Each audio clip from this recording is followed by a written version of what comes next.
Okay, we're going to construct a perpendicular bisector with a compass and straight edge. So first of all, we need a line segment to do a perpendicular bisector of. First of all, if this is a line segment, the perpendicular bisector is going to divide it into two equal parts. That's what the bisecting means. And it's going to be perpendicular, so it will form a right angle. So that's what our construction is going to look like. So we're starting with a line segment. Okay, make sure you're clear on where the endpoints are. They shouldn't be fuzzy things. They should be very easy to locate dots. We're going to label them A and B for convenience. Okay, now we take our compass and we set it on A. We want to make sure that our compass length is more than half the length of the segment. If it's too short, it's not going to work. If it's right in the middle, it's not going to work. We want something a little larger. Okay, so set your setting something like this.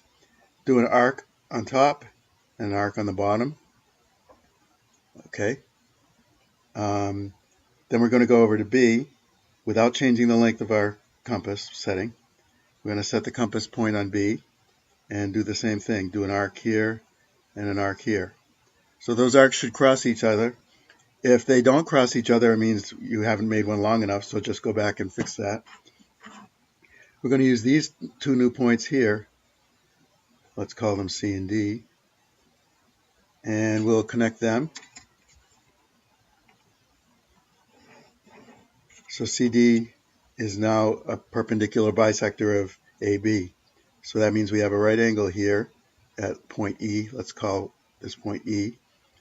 So we can say that, just reviewing the terminology, line segment AB is perpendicular to line CD.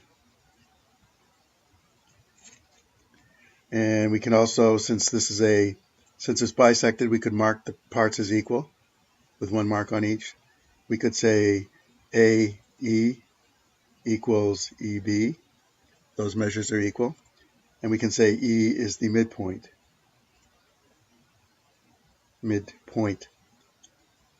of AB.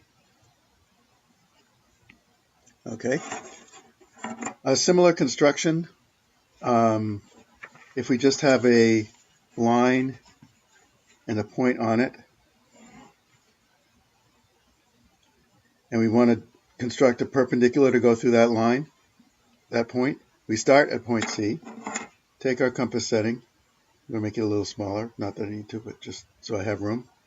I'm going to set my point on C and do a little arc on either side of it. Same length. Then now I'm going to increase my length, so a little larger. And I'm going to go to C and put an arc above and another arc above. I only need to go above on one side, but I could do both sides if I want, like we did before. Doesn't matter, because we already have a point C that we know we're going to use. So I connect my point here, point C, and it should go through this other point too. And there we have our perpendicular. So that's that construction.